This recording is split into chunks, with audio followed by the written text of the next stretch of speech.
Viral video Pak Tarno kembali jadi pesulap jalanan, gelar atraksi sulap di Kota Tua. Tengah beredar video merekam Pak Tarno kembali menjadi pesulap jalanan dengan menggelar atraksi di Kota Tua, Jakarta. Ini kabar terbarunya. Video Pak Tarno gelar atraksi sulap di Kota Tua itu pertama kali diunggah akun TikTok @hopercustom beberapa waktu lalu.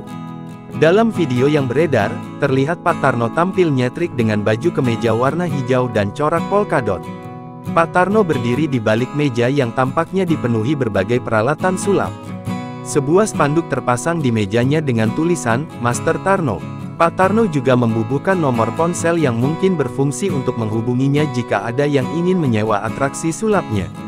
Pak Tarno tampak tak ragu menampilkan kemahirannya bermain sulap. Ia juga ramah kepada para pengunjung dan penonton. Pak Tarno dengan sabar melayani pengunjung yang ingin berfoto bersamanya. Dalam caption unggahan, pengunggah video memuji Pak Tarno sebagai sosok yang selalu ikhlas menjalani kehidupan. Setelah ditipu sama manajernya, Pak Tarno tetap ikhlas jalanin hidupnya. Pak Tarno orang jujur. Bantu viralkan biar Pak Tarno rame jobnya di TV, tulis si pengunggah video. Kini video itu telah ditonton hingga 1,3 juta kali. Netizen memenuhi kolom komentar dengan menuliskan doa-doa untuk Pak Tarno.